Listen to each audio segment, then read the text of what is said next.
आत्मन। प्रेम क्या है?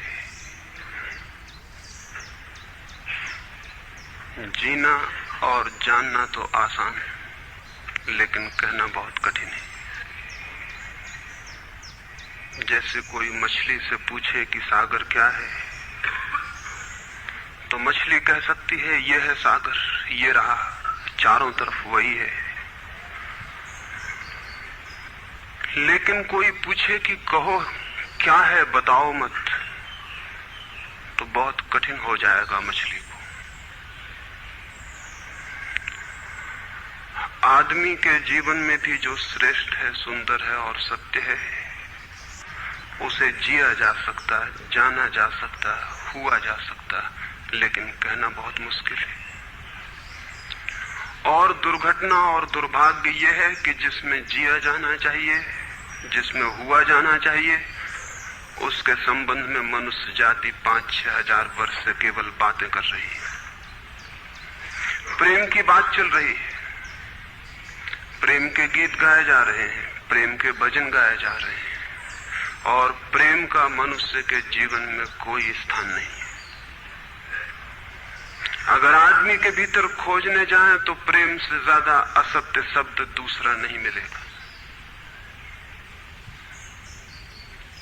और जिन लोगों ने प्रेम को असत्य सिद्ध कर दिया है और जिन्होंने प्रेम की समस्त धाराओं को अवरुद्ध कर दिया है, और बड़ा दुर्भाग्य यह है कि लोग समझते हैं वे ही प्रेम के जन्मदाता भी हैं।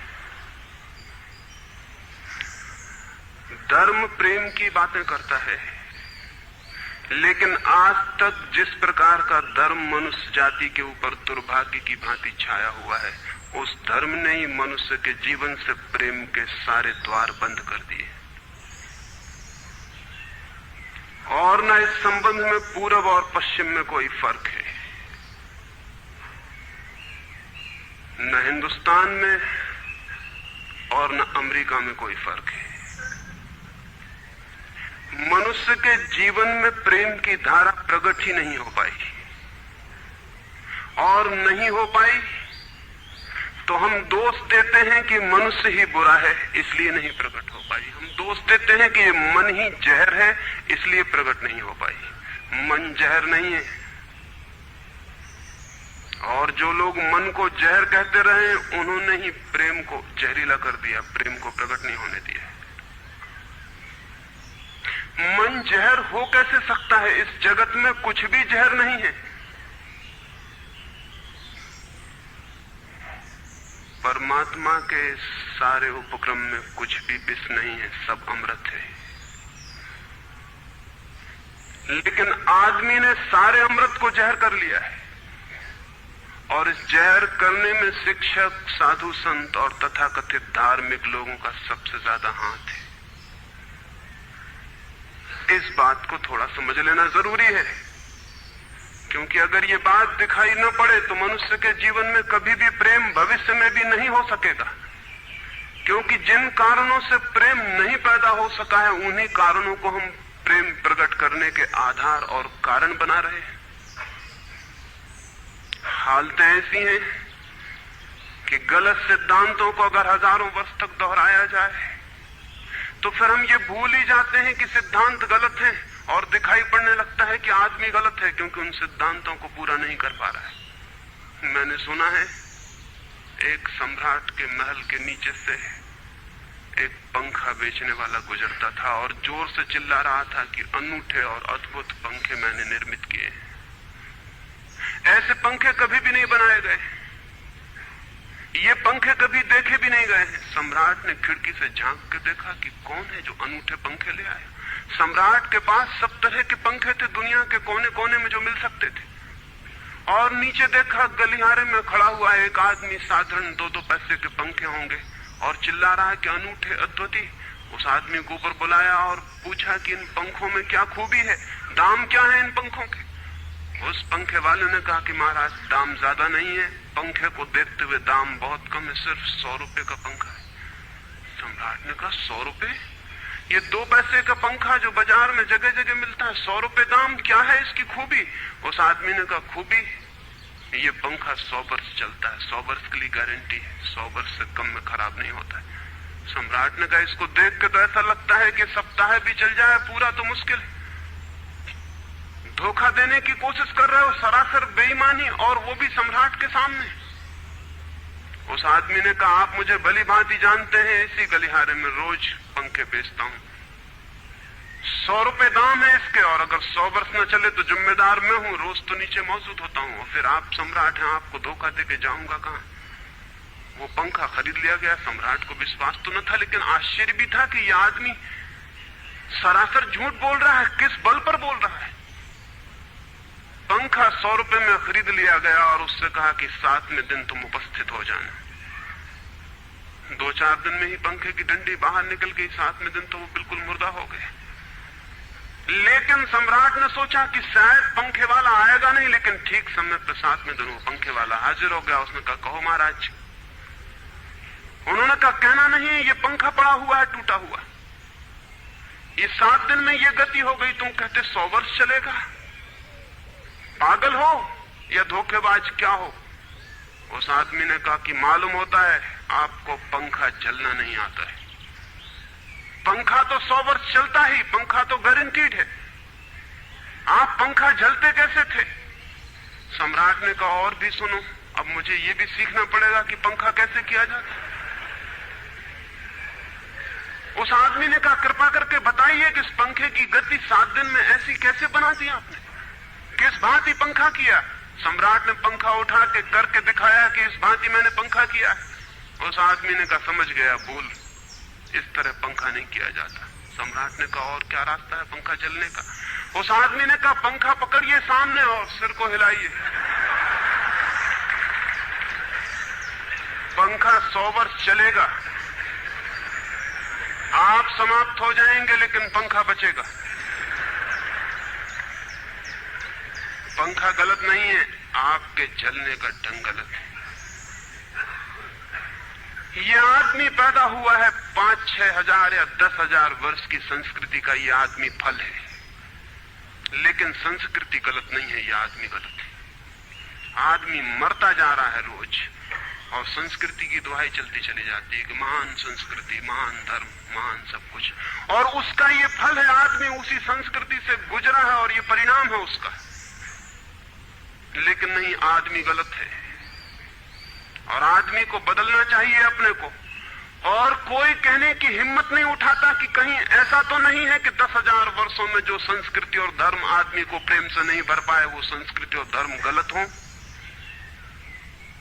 और अगर 10,000 वर्षों में आदमी प्रेम से नहीं भर पाया, तो आगे कोई संभावना है इसी धर्म और इसी संस्कृति के आधार पर कि आदमी कभी प्रेम से भर जाए?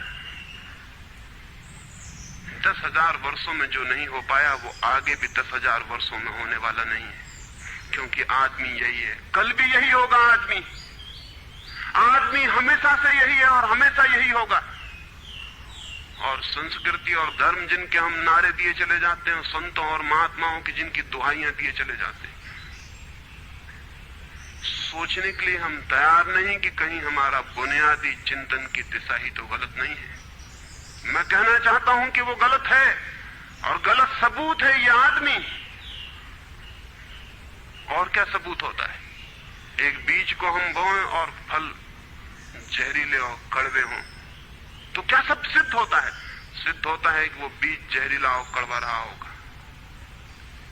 हालांकि बीज में पता लगाना मुश्किल है कि उससे जो फल पैदा होंगे वो कड़वे पैदा होंगे। बीज में कुछ खोजबीन नहीं की जा सकती।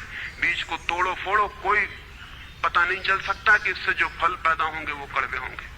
बीज को वो 100 वर्ष लग जाएंगे, वृक्ष होगा, बड़ा होगा, आकाश में फैलेगा, तब फल आएंगे और तब पता चलेगा कि वे कड़वे। 10,000 वर्ष में संस्कृति और धर्म के जो बीज बोए गए हैं, ये आदमी उसका फल है और ये कड़वा है और घृणा से भरा हुआ है। लेकिन उसी की दुहाई दिए चले जाते हैं हम और सोचते हैं उससे प्रेम हो जाए। मैं आपसे कहना चाहता हूं उससे प्रेम नहीं हो सकता है, क्योंकि प्रेम के पैदा होने की जो बुनियादी संभावना है, धर्मों ने उसकी ही हत्या कर दी है और उसमें ही जहर घोल दिया है। मनुष्य से भी ज्यादा प्रेम पशुओं और पक्षियों में और पौधों में दिखाई पड़ता है, जिनके पास न कोई संस्कृति है न कोई धर्म है। संस्कृत और सुसंस्कृत और सभ्य मनुष्यों की बजाय असभ्य और जंगल के आदमी में ज्यादा प्रेम दिखाई पड़ता है, जिसके पास न कोई विकसित धर्म है, न कोई सभ्यता है, न कोई संस्कृति है। जितना आदमी सभ्य, सुसंस्कृत और तथाकथित धर्मों के प्रभाव में मंदिरों और चर्चों में प्रार्थना करने लगता, उतना ही प्रेम से शून्य क्यों होता चला जाता। जरूर कुछ कारण है, और दो कारणों पर मैं विचार करना चाहता हूं। अगर वे ख्याल में आ जाएं तो प्रेम के अवरुद्ध स्रोत टूट सकते हैं और प्रेम की गंगा बह सकती है। वो हर आदमी के भीतर है, उसे कहीं से लाना नहीं है। प्रेम कोई ऐसी बात नहीं है कि कहीं खोजने जाना है उसे, वो है, वो प्राणों की प्यास है हर एक के भीतर, वो प्राणों की सुगंध है प्रत्येक के भीतर, लेकिन चारों तरफ से परकोटा है उसके और वो प्रकट नहीं हो पाती। सब तरफ पत्थर की दीवार है और वो झरने नहीं फूट पाते।